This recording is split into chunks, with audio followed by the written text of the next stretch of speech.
A new proposal would add extra steps to get mugshots and police video like you just saw, raising concerns and questions about transparency. Supporters say it protects people from online abuse. But critics warn it could make it more difficult to hold law enforcement accountable. Atlanta News First reporter Abby Caceres is live at the Capitol tonight. So Abby, how would this change the way that Georgians obtain information?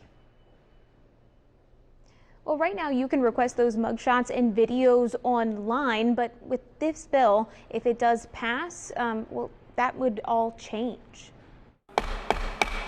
Senate Bill 482 moved quickly through the Senate chamber without a single no vote. Supporters say it's aimed at mugshot mills, websites that post arrest photos and charge people to take them down. We had people where cases have been dismissed or they were found not guilty, yet their mugshot lives everywhere. It follows them forever. Under the bill, mugshots and body cam video would still be public, but you'd have to go in person, name everyone captured, and bring a notarized statement. You won't misuse it. The Georgia First Amendment Foundation says that goes too far. Putting in these requirements that are going to really shut down access to this information, it's pretty obviously going to lead to less oversight that I think will make people less safe. Sheriffs say those extra steps could cut down on bulk requests that overwhelm their offices. Monetization of someone else's misery is not right.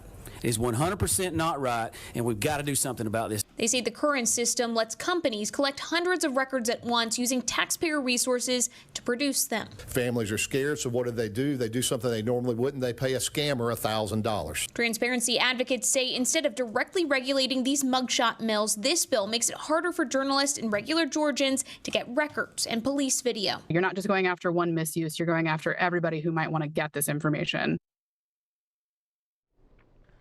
The bill now heads to the House, and it could be heard by a committee any day now. These groups and media organizations say that they are going to continue to fight to change some of the language in that bill until it reaches the governor's desk. Live at the state capitol, Abby Caceres, Atlanta News First.